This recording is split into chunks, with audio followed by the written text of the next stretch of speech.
Dentistry in General Radio Network presents DIG's official podcast with Dr. Bob D. Join us at Digapalooza this November in Chicago, brought to you by Dentistry in General. This exclusive event features world-renowned speakers, leaders in their fields, delivering carefully selected topics that tackle the real challenges dentists face today. Held in the private halls of Gibson's Steakhouse, it's more than CC. It's a connection to a supportive dental community. Early bird pricing is live, but spots are limited and selling fast. Visit dentistryingeneral.com for more details. In this episode, a lot of dental practices are not marketable, period.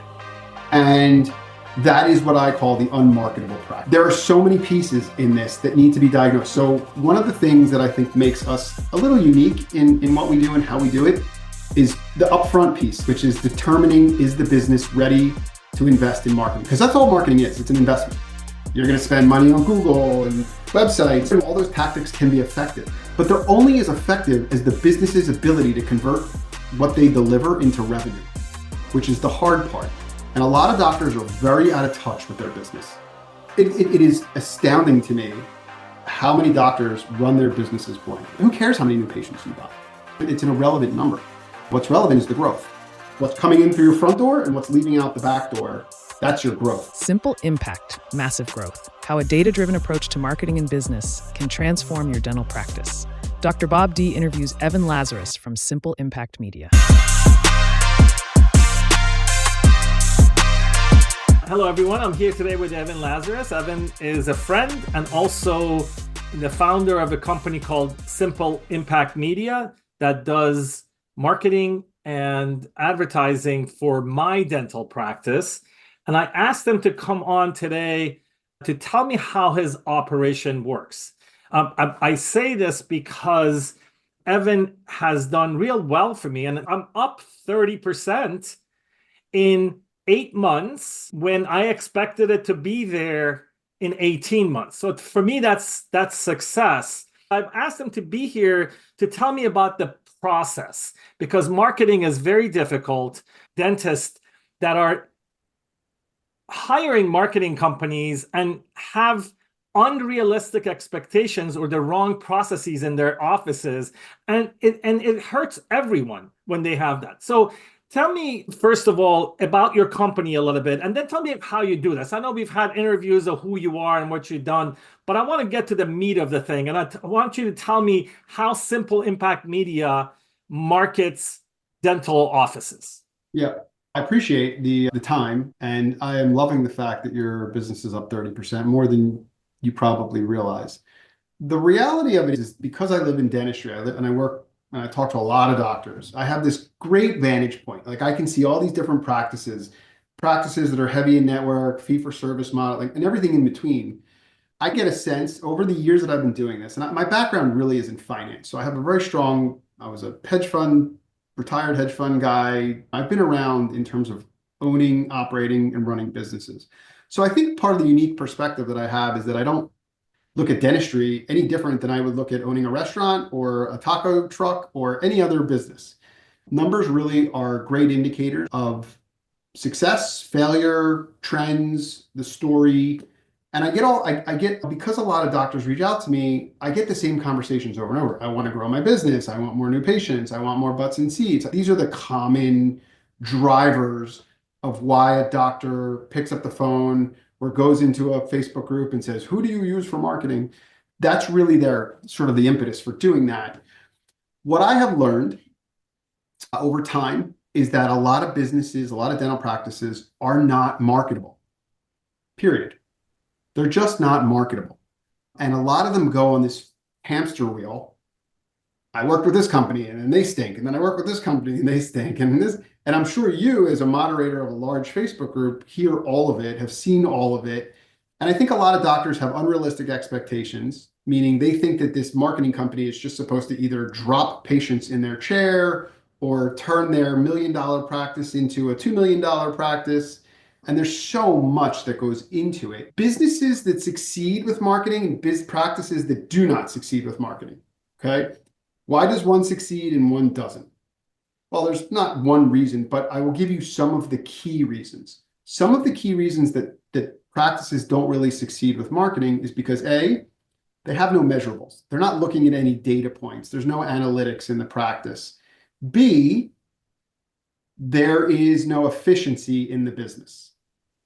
What does that mean? What it means is the marketing companies, the advertising agencies don't generate revenue for your business. You, the practitioner, generate the revenue.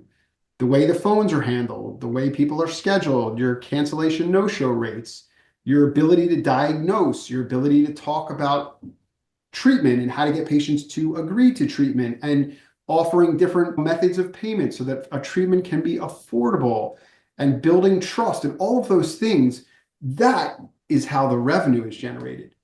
And so what I say to people all the time is, if you are a $1 million practice, right? You call me up. You say, Evan, I want marketing. I want more new patients. I want all these things. And I say, what do you tell me about this? Oh, we're $1 million. We did $1 million this year. And you hire me, or you hire some other marketing company.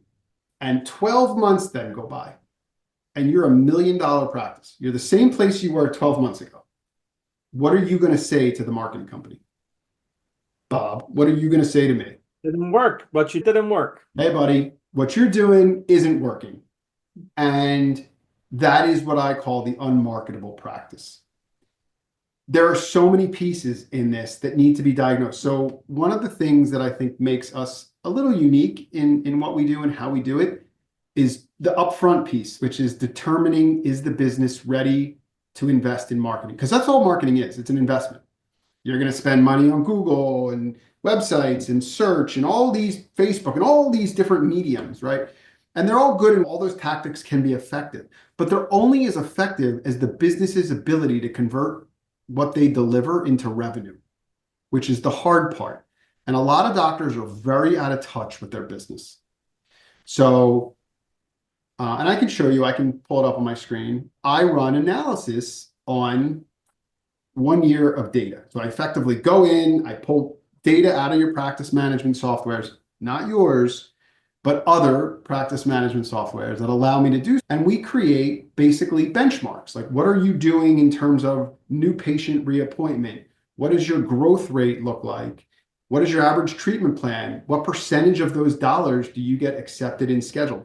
And it's a great way to basically get a snapshot of a business to determine if putting together a pool of money and investing in all those things is actually going to yield a return on investment. I see doctors, like I had a doctor this morning, no names, reached out to me, and it turns out he's got a negative 6% growth rate. So what that means in plain English is that his active patient headcount is 6% less today than it was a year ago. He's losing patients. He's got a backdoor problem, right? And so I said to him, amongst other issues, he also gets 22% of his dollars presented scheduled, which is very low. So he's not getting patients to agree to treatment, and he's losing patients out the back door. Does that sound like a recipe for successful marketing? No. Right. You're going to plunk a whole lot of money, and you're not going to make any money because you're not going to keep your patients, and you're not getting patients to want to do treatment with you anyhow. That's the biggest lever you can pull in terms of doing more production. New patients doesn't solve that problem. You have new patients, you just have more work. You're now working harder, you're not working smarter. And so we go through a whole diagnostic before we even get to the part of the conversation about SEO or websites or Facebook or this or that, or the tactics. Because those tactics may not be right for you now. And I can tell, because I've been doing this a while, if you're going to have any success with marketing or not. And sometimes in dentistry, the term I use is unconscious incompetence, which all that means is you don't know what you don't know. And so I go through this exercise of doing this business analysis, to determine if there's some level of marketability of the business based on what it's doing today, but also to showcase to a doctor owner, like, look, these are areas where you could be more efficient. These are areas where you can grow. Sometimes you can grow a business $100,000, $200,000, $500,000, depending on the size of your business, just by working on your internal processes. It's not a marketing problem. I see lots of businesses that grow 20, 30% just by fixing a few things they sometimes don't know was broken. Great example, about 2 months ago, a doctor I work with who started going through his numbers discovered that his team was doing perio, right? There was a 0% of his active patient population was receiving perio. So I said, you're not doing any scaling root planing, no perio, active perio maintenance. You should be at 15%. In a healthy GP, 15% of the population should be in some sort of perio, plus or minus, depending on your market. And he had 0%. He said, that can't be. I said, that's what I see. Turns out his team was they were doing the perio, right? They were doing the work, wasn't being coded correctly. He wasn't being paid for it. This has been going on for years. So it was almost $200,000 in found opportunity that they were doing, but weren't getting paid for. He had no idea. So my point is, like, sometimes growth comes from within. Now that's maybe one example, but I have to figure out, I want to win. Me, Evan, my company, I want to succeed. And I will never succeed if I take on a client and say, yeah, I can build your website. And yeah, I can do SEO. And yeah, I can deliver. If you are so broken, if there's so many holes in your boat, because it's never going to translate to revenue. I can make the phone ring more. That doesn't mean you're going to make more money.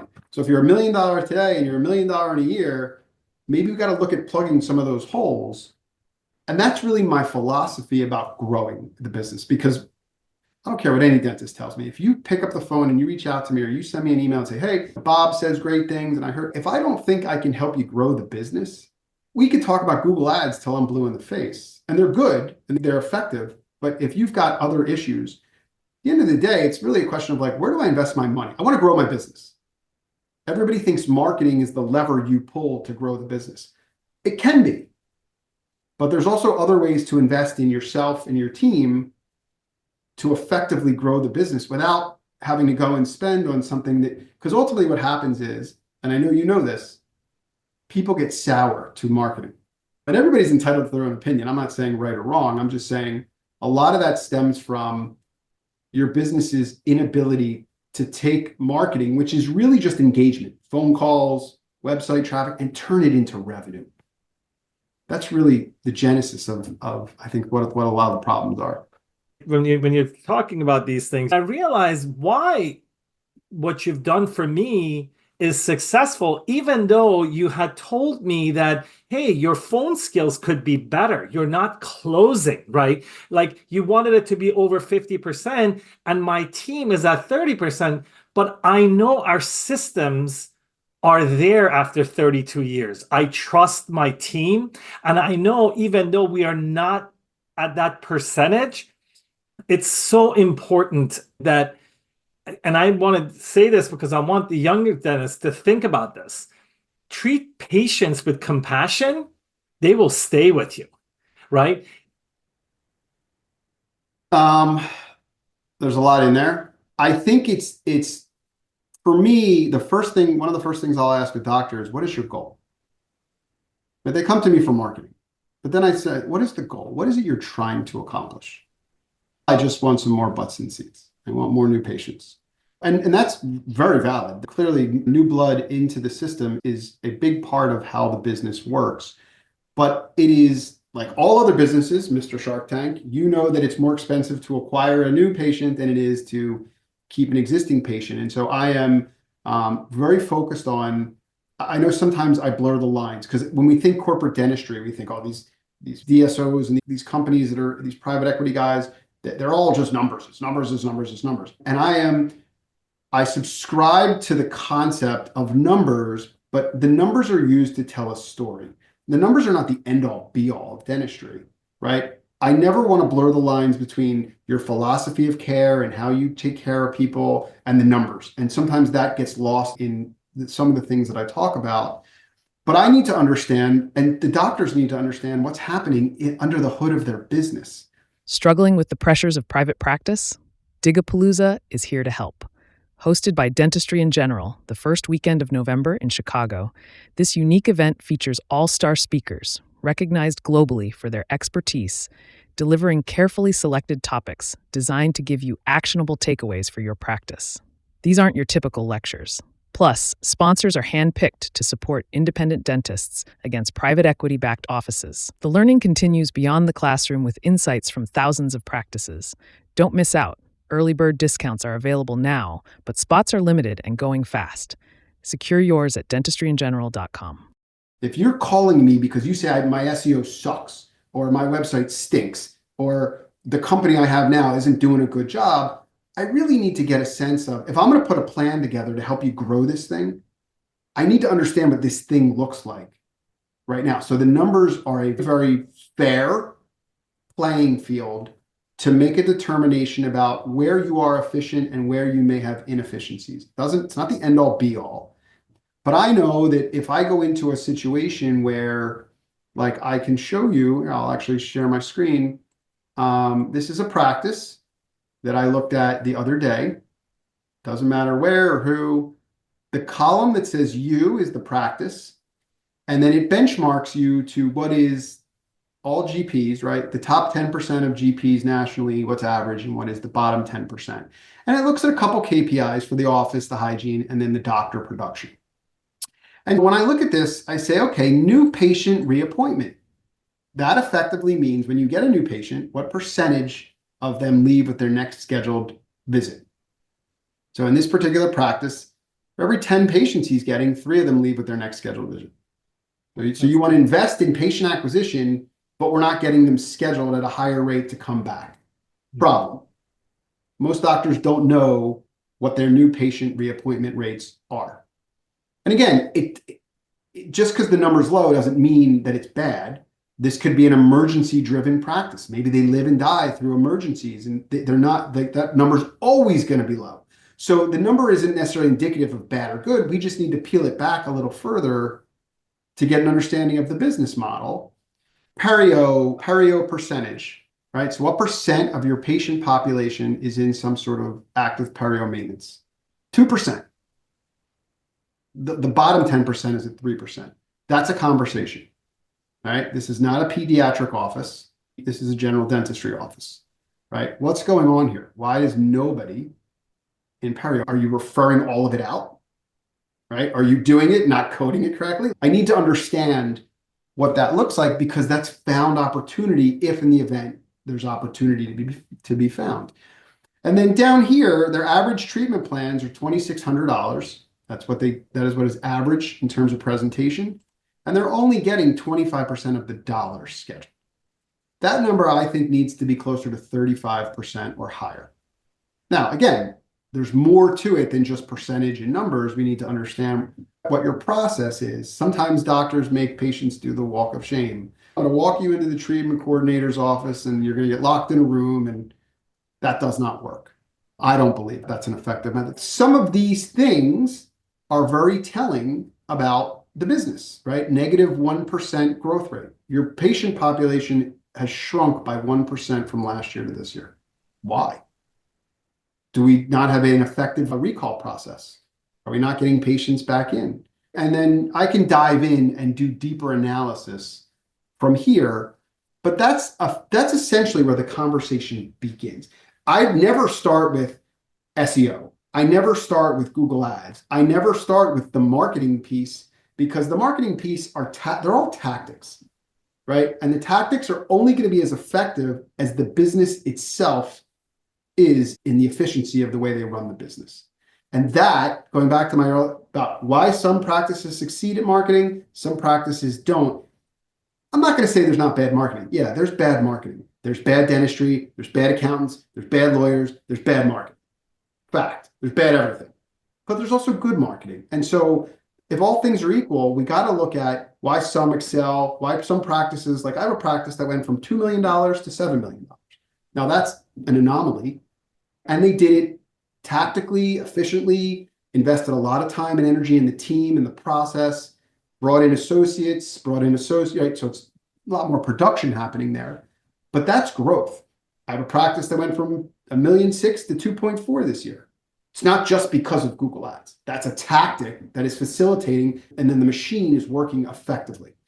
So that's really more my philosophy about growing the business. If your approach is set it and forget it, I got somebody, they're doing something, I'm not sure what exactly they're doing, I just let them do it. you're not doing anything.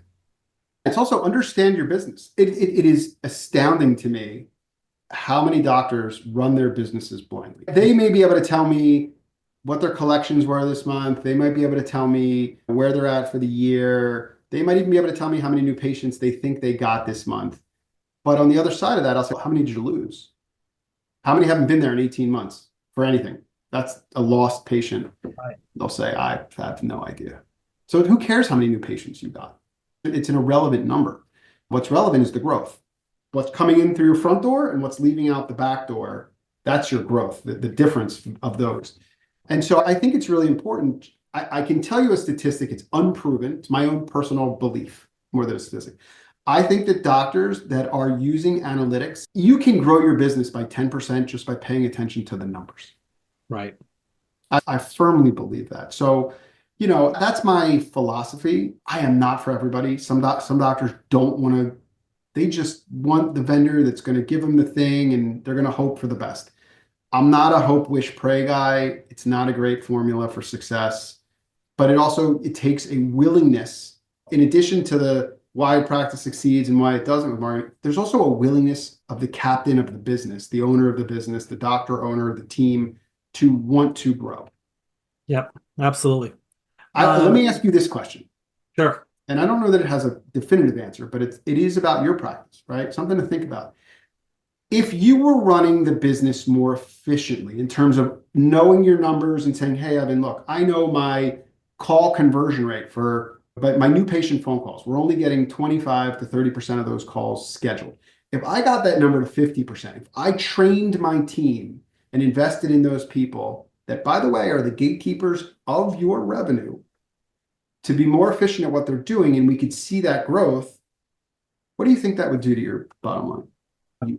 I mean, 20% going up, that's 50%. That's a significant number. My point is, I think that you have to look at things through that lens. It is fascinating to me how doctor owners never invest in their teams. They'll invest in themselves. They'll go to Kois and they'll do all the clinical stuff and all the fancy, all of that, which is great, as you should, but they don't spend a dime on taking the person who answers their phones to be trained on sales and persuasion and empathy and how to actually sell a dental practice, because that's what it really is. And it never happens. And it's fascinating to me because that's where all the money flows. What percentage of your revenue or any dental comes through the telephone? And they don't have to make things up. The doctor is probably a great doctor. Just talk about that on the phone, right? That's what you're talking about when you say sales. I know that has a negative connotation with I'm not talking about being a used car salesman. I'm talking about speaking to people with empathy and knowing and talking to them in their first name. And you've called a great practice. Dr. Bob is amazing. He changes people's lives. I really want to make sure you get taken care of. I know this is the right place for you. I really want to get you scheduled. Like all of that. Versus what I typically hear on the phone is more of an order taker. All right, what kind of insurance do you have? All right, what do you want to come in for? All right, next. And they're just checking boxes, and there's no incentive for that person who answers your phone to get that person scheduled. Oh, I'll call you back. Okay, no problem. Call us back when you're ready. That doesn't work. So that's kind of my change that. You have to change your behavior. And that's what I talk about, that this is a new world, right? We have to compete. Traditionally, my age group, we never had to do that, right? Now we have to. And that's what you're telling us. And that's what I want people to understand. Funny you say that. A doctor called me this afternoon, right before I got on the Zoom call with you. She said, I have been practicing dentistry for 40 years in an area in New Jersey, and I've never had to do any of this stuff. And now there's all these new young dentists in my neighborhood. Nobody's calling me anymore. What should I do? Kind of along the lines of what you're saying, adapt or die. And that's not, again, going back to what my real philosophy is I can help a business grow if they're ready for market. But we have to start with that simple first layer of, is the practice marketable? So I say that to a doctor, is your practice marketable? Their response is, oh, absolutely. I just got this new CEREC machine and I've got an iTero and it's a beautiful space. None of those things matter. They may matter to you, but what I'm looking at is, can you take opportunity and turn it into revenue? Can you handle does it make sense to go out and spend money on patient acquisition? Are you keeping those patients? What are they worth to you? What is your annual patient value, right? Because if you know that a patient over the first year of the life in the practice is worth $1,000, and I say to you, look, it's costing you $200 to get the patient in the chair, but they're worth $1,000, what are you going to say to me? 5 times. Let's do it. Let's do it every day and twice on Sunday. That's what you should say, right? Until you hit a point of diminishing return. But that's all this conversation really is. This is not rocket science. I think we make it out to be harder than it really is. The hard part is getting a handle on those numbers. How do we know what our numbers are? If you were to take a poll in your group and say, what percentage of you know what your annual patient value is? What do you think the percentage would be? Less than 10%. Easily less than 10%. Some people might say they know and they make it up. I've heard a lot of made up numbers because they think they know, like they have this like intuition, but most people don't know.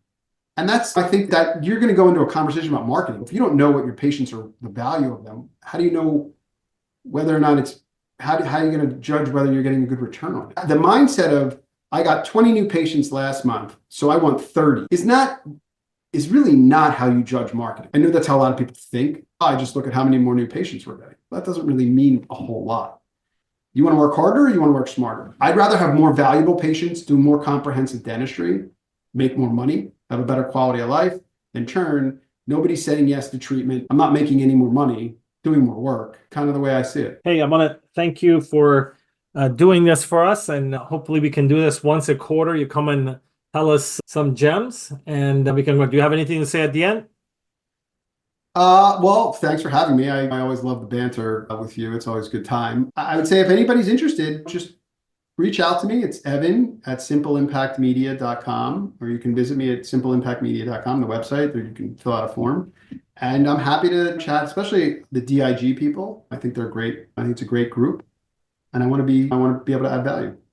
Yep, I appreciate it. Yeah, the link will be in the caption for the video. Thank you very much, Evan. Thanks, Bob. Have a great night. That's a wrap, but your journey continues at DIGRN this November in Chicago. Presented by Dentistry in General, this event connects you with world-class speakers, sharing insights you won't find anywhere else, and delivering carefully selected topics to help you grow clinically and professionally. Early bird pricing is available, but spots are limited and selling quickly. Elevate your skills and expand your network. Visit dentistryingeneral.com to register now. This has been a production of Dentistry in General Radio Network. Visit our website, dentistryingeneral.com, to join engaging clinical and business conversations, explore our dental podcasts, and stay updated on our upcoming live event.